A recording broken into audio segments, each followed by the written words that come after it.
President Trump is set to announce today that the U.S. will recognize Jerusalem as the capital of Israel and will eventually relocate the U.S. embassy to the city from Tel Aviv. The decision follows up on a campaign promise, but leaders from across the Arab world are sounding the alarm this morning. For example, in Riyadh, Saudi King Salman cautioned this, saying that such a dangerous step out of relocation would constitute a flagrant provocation of Muslims all over the world. Joining us now, former national spokesperson for the Donald Trump campaign, now spokesperson for America First Policies, Katrina Pierson. Katrina, good to see you. Thanks so much for joining us. Good morning. Great Why to be is here. this Thanks. so important, do you think, to the president? I mean, could this decision possibly undermine the administration's efforts to broker peace between Israel and the Palestinians, which they've had success so far? No, not at all, Maria. This is definitely a historic day. This is not just a campaign promise. This has been an American promise for so long. There's been bipartisan support for this move. 1995, there was a congressional act supporting this move. And this is another example of a very long time of politicians that are all talk and no action. The president is doing what makes sense for this country. Israel's government is there. Their courts are there. It just makes sense for the capital to be there and to be recognized. We call it a reality. That's just what's going on. This is not going to undermine anything. The policy itself doesn't change. And, you know, we don't want to get too far ahead of what the president's going to announce because he will have those details available and his reasoning behind making this decision. But this is a great day for America. Katrina, do you think he's going to take into consideration a lot of our allies in the Middle East? I mean, given the fact that the King of Jordan said doesn't think this is going to help with peace talks, you know, this could spark a lot of outrage with Turkey, where we have nuclear weapons. There's the situation happening with Qatar already. So this doesn't just happen to do with Israel. It happens to do with the whole region in general. Do you think he's going to take into consideration some of our allies and may delay this even further? Because we know there's about a 6-month moratorium on the move. Well, I think he's taken all of that into consideration. He has been talking to leaders for the last couple of days, so he has thought through this process.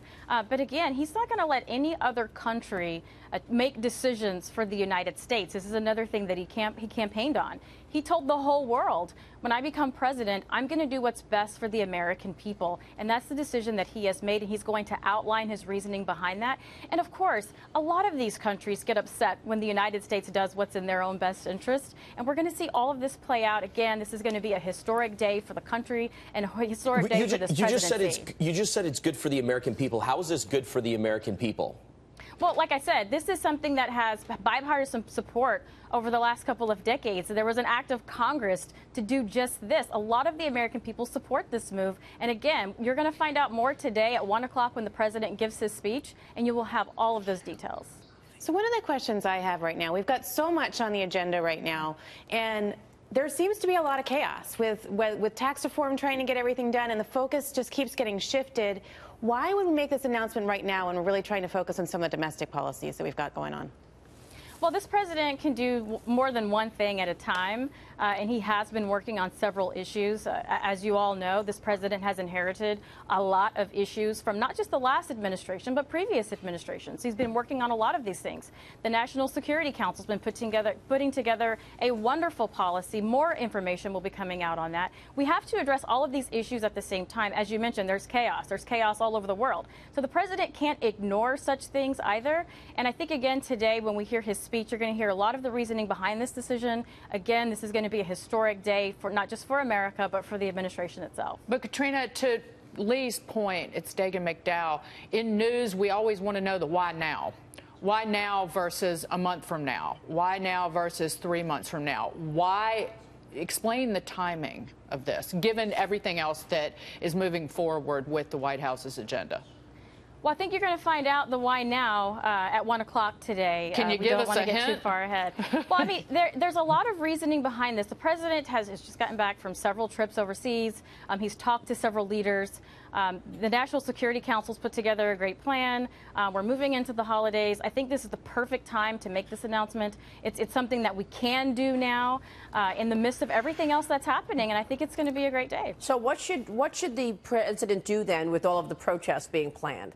I mean, the move is sparking violent protests across the Middle East. Palestinian national Islamic groups are calling for 3 days of rage now to protest this move. So what should the administration do about that? Well, the administration obviously is taking security measures. We've been hearing those reports all day. And again, you're going to hear more about that later. But at the same time, this is a president that is not going to be detoured by other countries and what they think should be what they think the United States should be doing. Again, this is something that was mentioned on the campaign trail for a very long time. He given a speech during the campaign on making this decision. So this is not something that's brand new. This is a president that is doing what he said he was going to do during a campaign and following through on what America itself has been saying since 1995.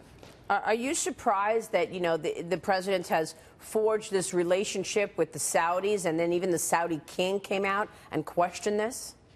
No, I'm not surprised at all, and I'm sure this had to have been a topic of discussion. Like I said, the last couple of days, the president has spoken to many leaders in the Middle East, and this is his decision. And this president has done so much already globally, and I think that this is just a natural next step for this president to make good on this campaign promise and to do what's right. All right, we will be watching. Big news. Katrina, thanks very much for weighing in on this.